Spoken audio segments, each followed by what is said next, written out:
Tere kõigile! Eetris on nädala uudised. President Donald Trump teatas 11. mai hilisõhtul, et allkirjastab täidesaatva korralduse, mis vähendaks retseptiravimite hindu USA-s 30–80% võrra peaaegu kohe, tõstes samal ajal ravimihindade tõusu kogu maailmas, et võrdsustada ja esimest korda paljude aastate jooksul tuua Ameerikasse õiglust. Selle saavutamiseks kehtestaks Trump niinimetatud enamsoodustusrežiimi poliitika, mille kohaselt maksavad Ühendriigid sama hinda kui riik, mis maksab maailmas madalaimat hinda. Tervishoiukulud USA-s vähenevad varem osatud arvudes, ütles ta. USA kaitseministeerium kinnitas 8. mail, et ligikaudu 1000 soodüsfooriat omavad teenistujad alustavad vabatahtlikku lahutusprotsessi vastavalt uutele suunistele, mis taas kehtestavad sõjaväeteenistuse keelu neile, kellel on diagnoositud soodüsfooria või kellel esinevad selle sümptomid. Täna annab kaitseministeerium välja juhised sõjaväeosakondadele ja teenistustele, millega lõpetatakse isikute vastuvõtt, kellel on praegu diagnoositud või esinenud soodüsfooria või kellel esinevad sellele viitavad sümptomid ning kogu meditsiiniliselt mittevajalik ravi, ütles kaitseministeeriumi pressiesindaja Sean Parnell. Uus poliitika tähistab olulist muutust sõjaväelaste standardites ja peegeldab president Donald J. Trumpi selle aasta alguses antud direktiivi. Ligikaudu 1000 teenistusliiget, kes on ise tuvastanud soodüsfooria diagnoosi, alustavad vabatahtliku eraldumisprotsessi. Otsus tehti paar päeva pärast seda, kui USA ülemkohus otsustas häältega 6-3 peatada madalama astme kohtu otsuse, mis oli poliitika blokeerinud. Enamik kohtunike arvamust ei avaldanud, nagu ka 3 eriarvamusele jäänud kohtunikku. Maailma Terviseorganisatsiooni tervishoiutehnoloogiale juurdepääsu programm HTAP on ülemaailmne algatus, mille eesmärk on parandada juurdepääsu tervishoiutehnoloogiatele madala keskmise sissetulekuga riikides. See põhineb COVID-19 tehnoloogiale juurdepääsu basseinil CTAP ja on tihedalt seotud mRNA tehnoloogia siirdeprogrammiga. HTAP näeb end vastusena ebavõrdsusele tervishoius, selle eesmärk on hõlbustada tehnoloogia siirdet, suurendada piirkondlikke tootmisvõimsusi ja teha koostööd selliste osapooltega nagu ravimipatentide ühisfond ja valitud teadusasutused. Kuid see, mis esmapilgul tundub solidaarsusaktina, osutub lähemal vaatlusel tehnokraatlikuks projektiks, millel on kaugele ulatuvad geopoliitilised ja majanduslikud tagajärjed. Iisraeli sõjavägi teatas ulatuslikust operatsioonist Gazas, mille sihtmärgiks on Muhammad Sinwar, kes asus Gaza sektoris Hamasi juhiks pärast oma venna tuntuma endise Hamasi juhi Yahya Sinwari tapmist oktoobris. Iisraeli lennukid sihtsid teisipäeva pärastlõunal Gaza sektori lõunasas toimunud ulatusliku haiglarünnaku käigus Sinwari linna. Iisraeli kaitsevägi IDF väitis avalduses, et rünnak tabas kõrgeimaid juhte maa-aluses juhtimiskeskuses, mida kirjeldati kui Khan Younis'es asuva Euroopa haigla all asuvat keskust. Õhurünnakus heideti alla vähemalt 9 pommi ning rünnaku piirkonnas varises maapind täielikult kokku, mis viitab suurele tsiviilohvrite arvule. Reaktiivlennukid võisid kasutada suuri USA-lt tarnitud punkrite purustamiseks mõeldud pomme. Toksikoloog hoiatab mRNA vaktsiinide eest ja võimuesindajate eest. Ole vait. Teaduse poolt ülistatud, poliitika poolt survestatud, peavoolu poolt kriitikavabalt kaitstud, aga nüüd on mRNA vaktsineerimise kaardimaja aeglaselt kokku varisemas. Artikli peamine kriitika on murettekitav.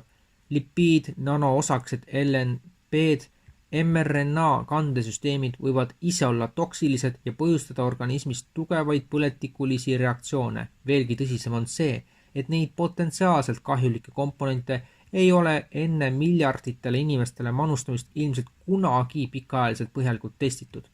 Kriitika ei puuduta ainult tootjaid, samuti kritiseeritakse regulatiivseid asutusi nagu FDA ja EMA. Toksikoloogi sõnul eirati põhilisi ohutusstandardeid, alternatiivsed testimisviisid hüljati ja pikaajalised vaatlusuuringud jäeti tähelepanuta.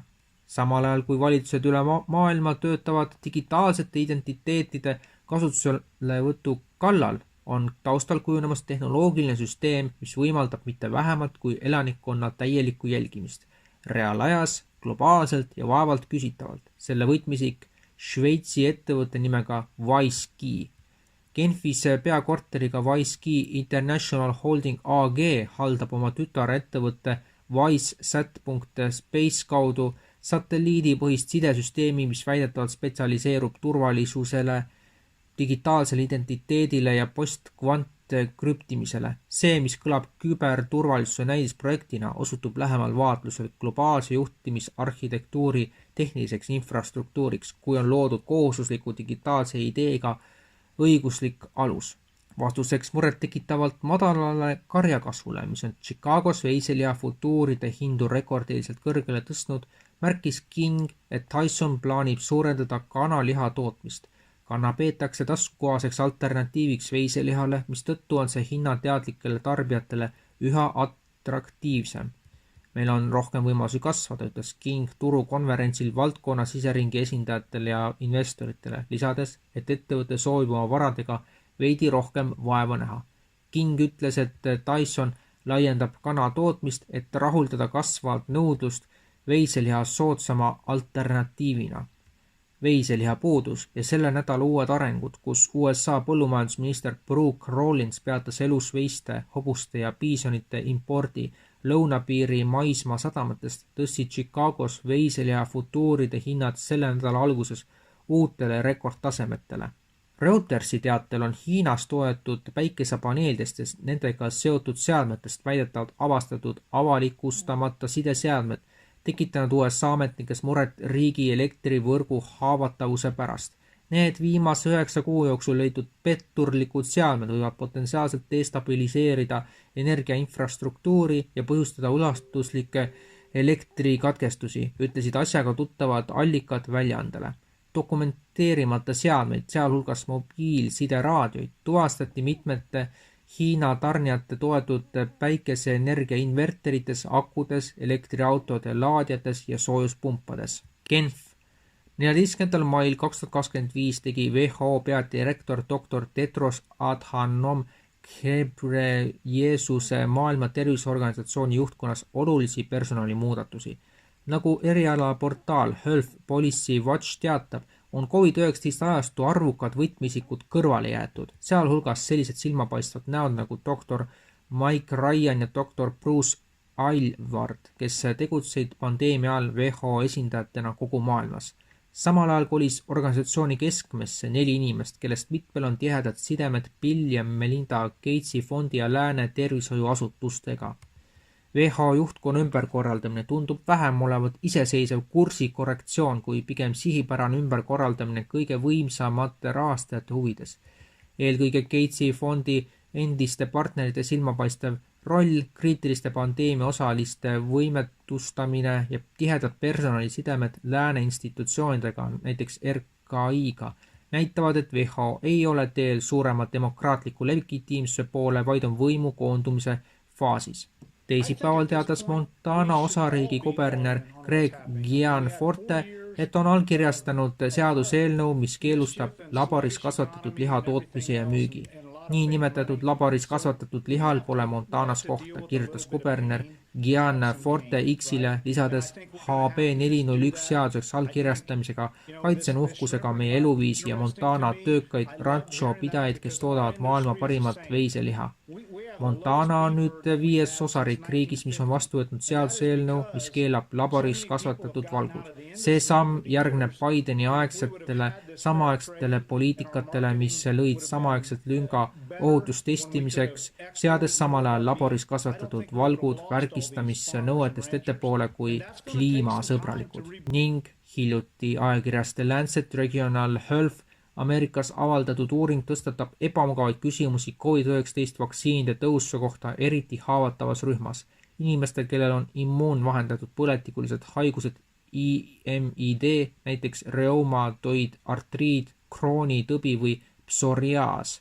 Tulemused näitavad, et pikaajaline COVID-19 risk nendel patsientidel on vaktsineerimisest hoolimata märkimisväärselt suurenenud. See leid seab kahtluse alla praeguse vaktsineerimisnarratiivi.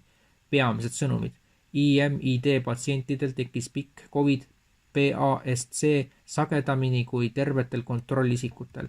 Vaktsineeritud IMID-iga Isikutel oli ka suurem risk kui vaktsineeritud kontrollrühma kuuluvatel isikutel, kellel imiidi ei olnud. Isegi pärast 2 vaktsiinidoosi püsis risk imiidrühmas märkimisväärselt suurenenud. Eriti haiglaravil olevatel ja vaktsineeritud imiidpatsientidel oli pidevalt suurem risk. Sellised olid meie uudised. Tuletame meelde, et umbes aasta tagasi läks selle algus muusikaga ja ka niimoodi meie uudistesaade nii-öelda esimest korda eetrisse, et meil on selle vähem kui 2 aasta jooksul olnud vähemasti 4 sellist algussignatuuri ja nüüd siis veel saate lõppu ka selline teade, kuna siin lugejad ise on selles suhtes meie poole pöördunud, siis vahendan ka siit, et Eesti Eest portaal saab olla tsensuurivaba ja täiesti sõltumatu sel juhul, kui te meid toetate pisikese ülekandega või kuidagi niiviisi. Ja selleks siis toeta eestieest.com-i Mihkel Johannes Paimla EE 407700 7710 08 49 65 47. Võite panna märksõnaks ka ülekanne. Kordan seda kontonumbrit EE 40 77 00 77 10 08 49 65 47.